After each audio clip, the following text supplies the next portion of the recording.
100ல ஒரு 10 பேர் பார்த்தீங்கன்னா, ஏதாவது நல்லது செய்யலாம் அப்படின்னு சிந்திப்பாங்க. செய்யலினாலும் சிந்திப்பாங்க. நல்லது செய்யறதுக்கு கொஞ்சம் ட்ரை பண்ணுவாங்க. அதுல ஒரு 50% வந்து அத கவனிப்பாங்க. சரிங்களா? ஒண்ணு ஏத்துக்குவாங்க, இல்லைன்னா அப்படியே விட்டுட்டு அவங்க வேலைய பார்ப்பாங்க. அப்புறம் இன்னொரு 30% பார்த்தீங்கன்னா, ஆ அவங்க சொல்றத கேட்டு அதுபடி நடந்துக்குவாங்க. நல்லத ஏத்துக்குவாங்க. சரிங்களா? அப்புறம் இன்னொரு 10% பேர் பார்த்தீங்கன்னா, இவங்க சொல்றத காதுலயே வாங்கிக்க மாட்டாங்க. அவங்க வேலை உண்டு அப்படின்னு போயிட்டு இருப்பாங்க.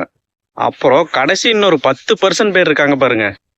அவங்க தான் முக்கியமானவங்க. அவங்களுக்காக தான் இந்த குட்டி ஸ்டோரி.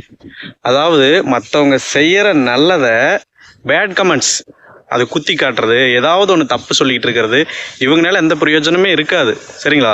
ஆனால் நல்லது செய்யலான்னு நினைக்கிறவங்கள அதை செய்ய விடாமல் தடுக்கிறது, ஏதாவது ஒன்று குத்தம் சொல்றது, அதுக்கு ஏதாவது தடங்கல்